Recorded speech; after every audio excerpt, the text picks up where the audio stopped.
ಶಾಸಕರಾದವನಿಗೆ ಯಾವುದೇ ರಾಜಕಾರಣಿ ಆಗಲಿ ಅವನೇ ಅವರ ಕ್ಷೇತ್ರದಲ್ಲಿ ಅವರ ಭಾಗದಲ್ಲಿ ಏನು ಜನರ ಬದುಕಿಗೆ ನಾವು ಒಂದು ಬದಲಾವಣೆ ಮಾಡ್ತೀವಲ್ಲ ಅದು ಭಾಳ ಮುಖ್ಯ. ಸುಮ್ಮನೆ ಓಟ್ ಹಾಕ್ಸ್ಕೊಂಡು ಬರೀ ರಾಜಕಾರಣ ಮಾಡ್ಕೊಂಡಿರೋದಲ್ಲ. ನಮ್ಮದು ನಾಯಕರು ಮಾಡಿದ್ದಾರೆ, ನಾವು ಅವ್ರಿಗೇನು ಕೊಡ್ತೀವಿ ಅಂತ ಭಾಳ ಮುಖ್ಯ.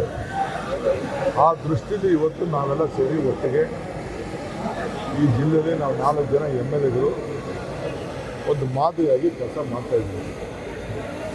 ಇದು ರೈತರಿಗೆ ನಾವೇನು ಕೊಡ್ಬೋದು, ಅವರ ಆರ್ಥಿಕವಾದಂಥ ಶಕ್ತಿ ತುಂಬೋದು.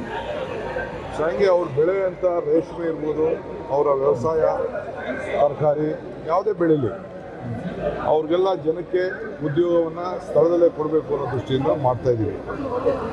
ಸೊ ಈ ಬೆಂಗಳೂರು ದಕ್ಷಿಣ ಜಿಲ್ಲೆ ಮತ್ತೆ ಹೆಸರನ್ನ ಉಳಿಸ್ಕೊಂಡು ಇವತ್ತು ಅವ್ರಿಗೆಲ್ಲ ನಾವು ಯಾವ ಶಕ್ತಿ ಬಂದಿದೆ ಅನ್ನೋದನ್ನ ಪ್ರತಿಯೊಬ್ಬರಿಗೂ ನೀವು ಕೇಳಿ.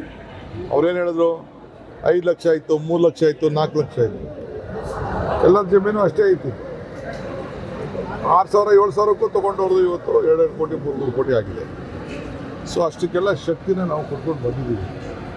ಸೊ ಅದರಿಂದ ಇವತ್ತು ನಾವು ಶಿಂಷಾಯಿಂದ ನೀರು, ಸತ್ಯಗಾಲ, ಶಿಂಷಾ ಅಂದರೆ ಸತ್ಯಗಾಲ ಪಕ್ಕ, ಅದು ಅಲ್ಲಿಂದ ನೀರು ಕಣವಾಯಿಂದ ಬಂದು ತಿರ್ಗಾ ಇಲ್ಲಿ ಹೇಮಾವತಿ ನೀರು ಅಲ್ಲಿ ತಗೊಬಂದು ತಿರ್ಗಾ ಇನ್ನೊಂದು ರೌಂಡ್, ಈಗ ಮೊನ್ನೆ ತಾನೇ ಏನೋ ತೀರ್ಮಾನ ಆಗಿದೆ, ನಾಳೆ ನಡೆಯೋದು ಹೇಳ್ತೀನಿ, ಅದು ಟೆಂಡರ್ ಕರೀತಾ ಇದ್ದೀವಿ.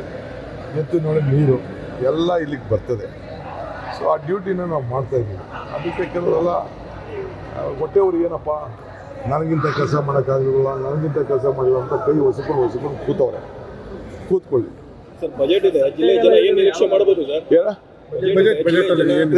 ಬಜೆಟಿಂದ ಏನು ನಿರೀಕ್ಷೆ ಮಾಡೋ ಅವಶ್ಯಕತೆ ಇಲ್ಲ ರೀ. ಬಜೆಟ್ ಇರಲಿ, ಬಜೆಟ್ ಇಲ್ಲದೆ ಹೋಗಲಿ, ನಾವು ಕೆಲಸಗಳನ್ನ ನಾವು ಮಾಡ್ತಾಯಿದ್ದೀವಿ. ಈಗ ನೋಡಿ, ನೀವೊಂದು ಸರ್ವೆ ಮಾಡಿಸಿ, ಇಡೀ ದೇಶಕ್ಕೆ ಬೆಂಗಳೂರು ದಕ್ಷಿಣ ಜಿಲ್ಲೆಯಲ್ಲಿ 25 ಸ್ಕೂಲ್ನ, ಒಂದೊಂದು ಸ್ಕೂಲ್ 15 ಕೋಟಿ ಗೌರ್ಮೆಂಟ್ ಸ್ಕೂಲ್ನ ಮಾಡಿದ್ದೀವಲ್ಲ, APS ಶಾಲೆ. ಯಾರೊಬ್ರು ಮಾಡಿದ ಬಜೆಟ್ ಬರ್ಸಿದ್ವ ನಾವು, ಅದನ್ನು ನಾವೇ ಅದಕ್ಕೆ ಸೃಷ್ಟಿಕರ್ತರು, ನಮ್ಮದೇ ಕಾನ್ಸೆಪ್ಟು. ಈ ಸ್ಟೇಟ್ ಲೆವೆಲ್ ಅದಕ್ಕೊಂದು ಪಾಲಿಸಿ ಕೂಡ ನಾವು ತಂದಿದ್ದೀವಿ ಇಡೀ ರಾಜ್ಯಕ್ಕೆ. ಸೊ 2,000 ಸ್ಕೂಲ್ ಮಾಡಬೇಕು ಅಂತೇಳಿ ನಾವು ತೀರ್ಮಾನ ಮಾಡಿದ್ದೀವಿ. ನಮಗೆ ಬೇರೆಯವ್ರಿಗೆ ಬೇಕಾದ ಬಜೆಟು, ನಮಗೇನು ಬಜೆಟ್ ಬೇಡ.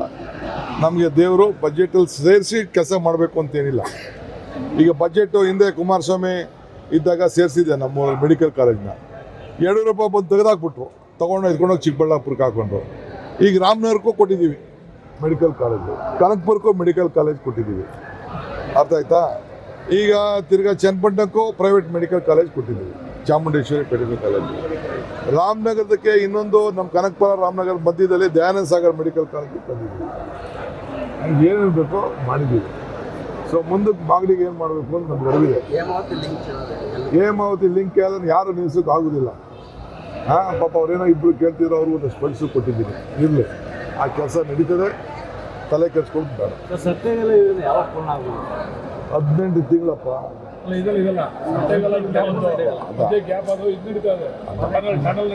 ಚಾನಲ್ ಕೆಲಸ ನಡೀತಾ ಇದೆ, ಅದೆಲ್ಲ ಆಗಿದೆ. ಅಲ್ಲಿಗೆ ಹೋಗಿ ಸ್ಪಾಟ್ಗೆಲ್ಲ ಹೋಗಿ ಬಂದಿದ್ದೀವಿ. ನಾನು, ಇವರು, ಯೋಗೇಶ್ ಎಲ್ಲ ಹೋಗಿ ಬಂದಿದ್ದೀವಿ. ಆ ಕೆಲಸ ಕೂಡ ಸರ್. ಈಗ ಬಜೆಟಲ್ಲಿ ಜಿಲ್ಲೆಗೆ ಸಾಕಷ್ಟು ಇದು ಸಿಗುತ್ತೆ ಅನ್ನುವಂಥ ನಿರೀಕ್ಷೆ ಇದೆ ಸರ್. ನೋಡಪ್ಪ, ಆದ್ಮೇಲೆ ಜಿಲ್ಲೆಗೆ ಸಾಕಷ್ಟು ನೋಡಿ, ನಿರೀಕ್ಷೆ ನಾನು ಬಜೆಟ್ ಸುದ್ದಿಗೆ ನಾನು ಹೋಗ್ತಾ ಇಲ್ಲ. ಪಾಪ ಬೇರೆಯವ್ರಿಗೆ ಬಜೆಟ್ ಬೇಕು, ನಮ್ಗೇನು ಬಜೆಟ್ ಬೇಡ. ಪೆನ್ನು ಪೇಪರ್ ಅಂತಲೇ ಇದೆ ಅಲ್ಲ, ಆ ಬಗ್ಗೆ ಎಲ್ಲರಿಗೂ ಕೂಡ ಇದೆ ಸರ್. ಅದಾದ್ಮೇಲೆ ಏನು ಸಿಗುತ್ತೆ ಅಂತ ಸರ್? ಬಜೆಟ್ ಆದ್ಮೇಲೆ ಏನಾದರೂ ಬೆಳವಣಿಗೆಗಳು ಜಿಲ್ಲೆ ಕಾದು ನೋಡಿ. ಸರ್, ಈಗ ಶಾಸಕರೆಲ್ಲ ಪ್ರವಾಸ ಮುಗಿಸ್ಕೊಂಡು ವಾಪಸ್ ಬಂದಿದ್ದಾರೆ ಸರ್. ನಿಮ್ಮನ್ನೇನಾದ್ರು ಭೇಟಿ ಮಾಡಿದ್ರಾ? ಹೇಳಿ.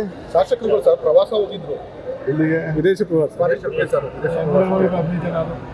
ಬಂದಿದ್ರಲ್ಲ, ಎಲ್ಲ ಬಂದು ಮಾತಾಡ್ತಾವ್ರಲ್ಲ, ಅಲ್ಲೇನೇ ನೋಡ್ಕೊಂಡು ಮಾಡೋದು ಅಂತೆಲ್ಲ ತಿಳಿಸ್ತಾವ್ರೆ.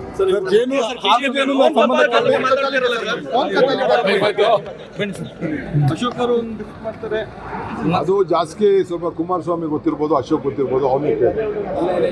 ನಿರ್ಭೀತ, ನಿಷ್ಪಕ್ಷಪಾತ, ವಿಶ್ವಾಸಾರ್ಹ ಸುದ್ದಿಗಳಿಗೆ ಮತ್ತೊಂದು ಹೆಸರಾಗಿರೋ News18 ಕನ್ನಡ ಈಗ ಆಪ್ನಲ್ಲೂ ಲಭ್ಯ ಇದೆ.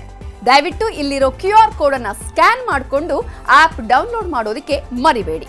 ನಿಮ್ಮ ಬೆಂಬಲ ಹೀಗೆ ಸದಾ ನಮ್ಮೊಂದಿಗಿರಲಿ. ಧನ್ಯವಾದ.